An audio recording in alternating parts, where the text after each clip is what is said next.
All right, so we're gonna do like a bonus round here, and talk about one thing that I've heard a ton about, which seems to be like at least everyone on the south side of Belmont is kind of like their biggest concern, is traffic, and it's specifically the traffic at South Point High School, pretty much from Nixon Road to the middle school traffic light. And this is one of the things I have a ton of information on because I was the civil engineer that did the site design for the middle school and watched DOT basically say, yeah, we see all these improvements that we're supposed to do, but because the state's funding the whole project, we don't have to do any of them. So you guys are just going to have to deal with this.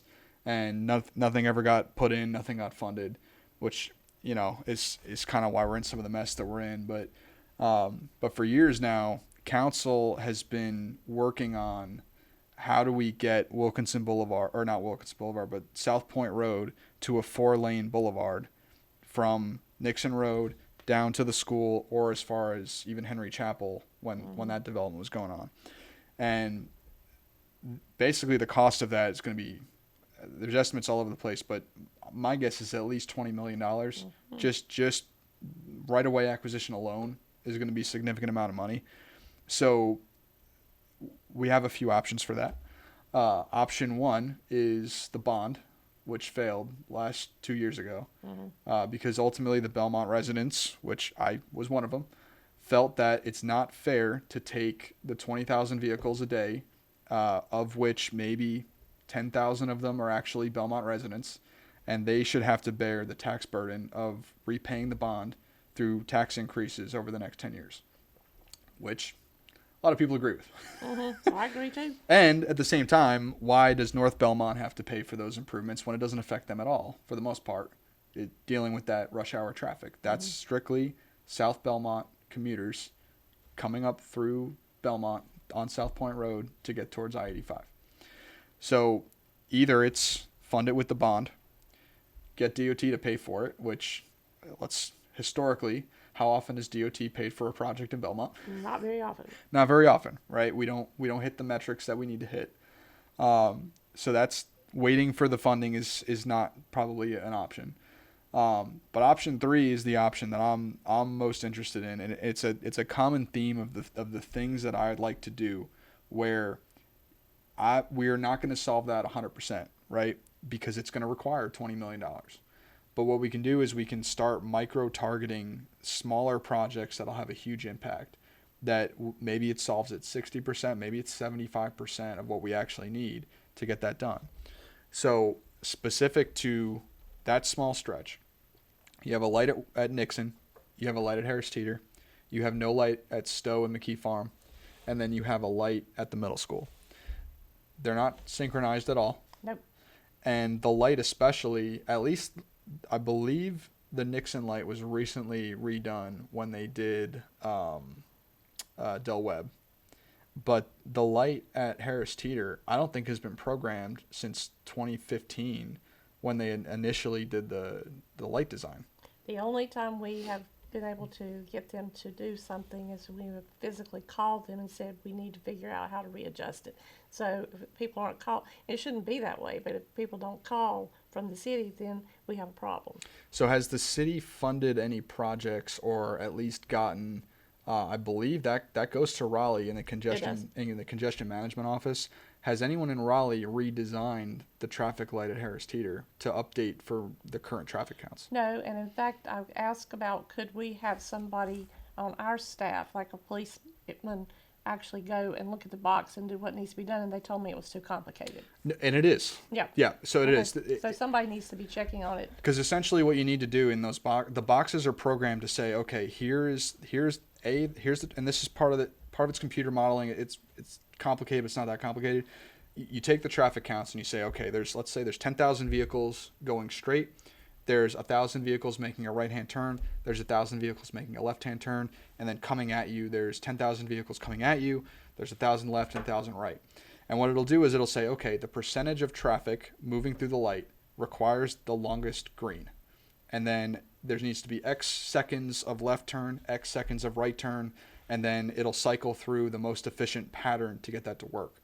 But what happened was it estimated that, okay, South Point Road, let's say in 2015, only had 8,000 vehicles. and the traffic coming in out of Harris Teeter might have been 1,000 vehicles. So 1 to 8 was the ratio of basically traffic coming out and traffic moving through. So when it timed the lights, it assumed anytime someone basically comes up to the Harris Teeter light, it was only going to wait a few seconds on South Point before it was going to change South Point Road, and it was going to let green the Harris Teeter parking lot.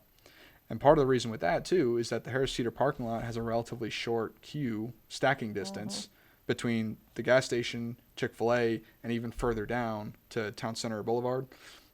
All of that was relatively short. So there wasn't enough time to stack up 10, 20 vehicles and make them wait so that South Point could be prioritized. So anytime vehicles stacked up and anytime pedestrians during the school hours, anytime pedestrians wanted to cross, they basically got priority. So then South Point was just stopping constantly because those traffic numbers assumed there's only 8,000 vehicles or whatever it is. So when there's really 21,000 vehicles, that's a huge problem, right? So the first thing you could do is just get congestion management to really review that light. And maybe it requires a consultant to come in and do it for us and have somebody come in third party, get new traffic counts and redo the traffic lights. Just fixing that light alone could have a huge impact. Yes. Right? Then the bigger project would be, okay, that light almost needs to be like a right-only afterthought. Yes. Which should have been done when the project was first done and DOT came in and said, we don't want that. We want the light here at the entrance to South Point High School, which was a dumb idea, right? But what we can do is we can say, okay, let's put another light in at Stowe and McKee Farm because that intersection is incredibly dangerous. Yes. I mean, that's the road I come out, and I go right. Everyone going left. I don't know how they get out ever. That's awful. But we can take those lights and then we can synchronize Nixon Road, Harris Teeter, Stowe Road, and the middle school. So it'll prioritize through traffic during rush hour. And we don't have to worry about the stop and go gridlock and everything else. Because that's the biggest problem right now is in the school hours, you get hundreds of kids crossing the road. And the crossing guards, they're not there to manage traffic. They're there to protect the kids, right? So they're going to stop traffic. Anytime someone needs to cross, they're going to stop traffic. At least at Stowe, where they put the pedestrian signal there, but the traffic lights are essentially synced up to prioritize pedestrians crossing the road and people leaving Harris Teeter, and it's doing a nightmare for traffic. So my estimate would be $800,000 roughly to put in a light at Stowe and fund the synchronization. That's a lot of money. Well, some of that DOT should cover though. It should not be all us, right? Yes. Okay. That doesn't mean they will. That doesn't mean they will. But $800,000 would get us 75% or 80% of the way, right? And it would make a huge difference. Step one, right? Now that's something that we can fund as a capital improvement project through the city's budget with current funds that we have, even if we have to take a loan and fund it over the next few years. It's a reasonable amount of money to conceive that the city could take responsibility for that, and it's not $20 million for a 4-lane boulevard. And at the end of the day, do we want a 4-lane boulevard going down South Point Road? Like, aesthetically, I don't know that we want that. That it's a 2-lane road. Should be a more rural type environment, even though the traffic is going to be there no matter whether we want it there or not. But I don't know that we want to do a $200 million 4-lane boulevard all the way down the peninsula, right? Maybe that's not what Belmont wants. But we can do these micro-targeted projects to get these things funded. Maybe we can get DOT to fund some of it if it's less of a overkill project. Because I think one of the biggest things too with DOT is they'll say, well, we're not going to touch this because it's $20 million. We don't have any kind of money like that. But if we say, hey, we need $800,000 and we'll put up 200, that's something that is going to score a lot better and might actually get funded, especially since it's a drop in the bucket compared to some other things. So that would be like a step one, right? Now, step two is obviously the kids crossing the street is a huge problem. Mm-hmm.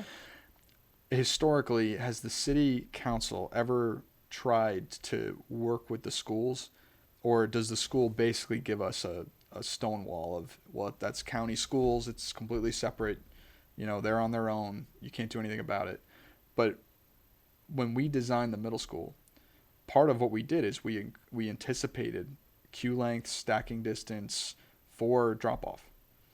And I think my understanding is at least the drop off has exceeded the number of drop off that we ever anticipated because the bus system's kind of messed up and people don't want to wait.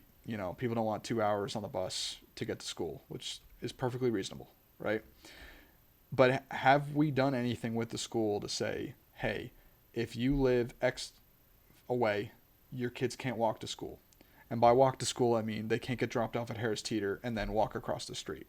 I guess how much control do we have at the school level to say, no, you can't do that anymore. You have to start working within the restrictions of the street. And I do not know the answer to that question because we have not sat down with the school system, to my knowledge, since some years ago when we had a major problem with people queuing up on South Point Road coming to pick their kids up at South Point High School before the middle school. And we actually had the DOT person, who was Mike Holder at the time, come sit with us and figure out the way to change the traffic pattern. And it made a major difference. Oh, yeah. Parents didn't like it, Oh, yeah. but it worked really well and it's improved that whole situation. But as far as the school system and the council, no. Yeah, because that's one of the things that drives me nuts is that when we design like private charter schools and Christian schools and stuff like that, DOT is all over that stacking plan, that traffic congestion management plan that we do for the school system. And the public schools, it's kind of like, well, they'll figure it out. Mm-hmm. And DOT will figure it out, and they don't, and they never do, and it becomes a huge problem. And then it's like, all right, well, it's on DOT to fix, and they never do. So I'm curious how much could be done by just sitting down with the school and saying, hey, we need to reconfigure the stacking plan, and we need to make it so that parents want to utilize the school grounds for their drop off, make this more efficient, hopefully do it through the school. Maybe it requires some overtime for the police department to be out there, or just some resources from the police department to say, hey, we're going to help you manage traffic. I think part of that is going to be, hey, if these lights are there, I mean, just the middle school alone. I mean, if you could pull into the middle school, go out the back way, get on McKee Farm, and leave through that traffic light. I mean, if there's a traffic light there, that alone, I feel like would be a huge difference to the school traffic, because it's unsustainable to have like the ants just scurrying off in all directions every time school lets out. And I don't know if it's just maybe we have to change policy and say, look, if you don't live within X miles or feet of the school, you can't let your kids walk home, because they can't walk to Harris Teeter, they can't walk down the street, they can't walk down R.L. Stowe, which I see all the time. It's a safety issue. Like it just seems like I don't know if we've ever tried that. It sounds like maybe not. I don't know if maybe more recently someone's tried that, but I don't personally, I don't like the answer of, well, it's the school, we can't do anything about that. Because maybe we can. Maybe we can't do anything about it because we can't strong arm them to do it. But maybe if we present them with an idea of, hey, this is how you could do it, then maybe we can get something done. I think that would be the thing. If you can Right. figure out a plan that, this would be great, and we do this because you've made a better plan for us. Yeah, because I think there's that missing partnership between, that like policy and plan, right? Like I'm all about plan. Like, yeah, we can all have policies, and this is how I would vote if such a situation came up. But like that, to me, that's not good enough, right? Mm-hmm. like we're due for, we need some plans, and we need people to just knock on the door sometimes and say, this is what we need to do. It's like mm-hmm. Because if you've been in front of the school at 2:30 or 3:30, and you just watch what happens. I mean, I don't feel like it takes that much effort to just sit there and observationally say, this isn't working, maybe there's a better idea here. But, just the small things that we can be doing. That's probably my number one thing, if I can get across to people, is where can we say we need to be smarter, we need to think more critically, and we need to implement things with some technical expertise to say, this is how we need to be doing things, and then we can worry about where the money's going to come from, how we're going to pay for things, who's going to do what, who's responsible for what, how do these intergovernmental agreements work. Like, to me, that's the easy part, right? Because none of that matters if we don't have a plan. Mm-hmm. And we can get into like the capital improvement projects and stuff like that. I mean, we have, the numbers now. It's late, but I believe it's over $60 million is outlined in the water and sewer capital improvements over the next 10 years is what we've identified. Wow. That's what we've identified as projects that we know we need. And yet, I think our actual funding allocation this year is like just over $1 million. So it's like 160 over 10. The math doesn't math, you know? So so like that's unsustainable, right?